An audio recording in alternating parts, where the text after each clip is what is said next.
Ja tänapäeval on teadlased suutnud neandertaallaste luudest saada kätte DNA'd ehk pärilikkusainet ja on uurinud nende geene ja võrrelnud neid meie geenidega. Ja nad on leidnud, et neandertaallased ja tänapäeva inimesed on millalgi kusagil kohtunud ja ka omavahel järglasi saanud.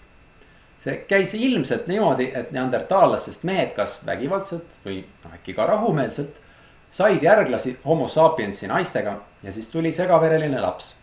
Ja siis see laps kasvas üles ja sai homo sapiensiga lapsi ja niimoodi kandusid need geenid põlvest põlve edasi. Ja kuigi neandertaallasi endid enam ei ole olemas, siis tänapäeval on kõigil Aafrikast väljaspool elavatel inimestel keskmiselt umbes 2% neandertaallase geene. Ehk siis me kõik oleme natuke neandertaallased. Rait ütleks selle peale muidugi. Mitte keegi, mulle ei ütle mitte keegi neandertaal!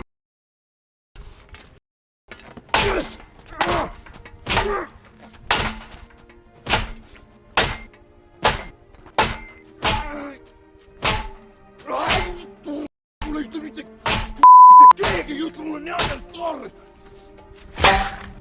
Aga midagi pole teha, me kõik oleme natuke neandertaallased.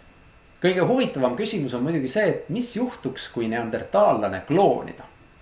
Tulevikus võib see reaalselt võimalikuks osutuda.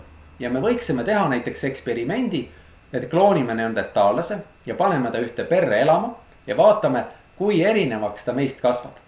Ja kui tal oleks näiteks ülikond seljas, siis võib-olla keegi ei panekski tähele, et ta nii erinev on. Aga seda ilmselt ei tehta seetõttu, et see ei oleks tema suhtes ilus.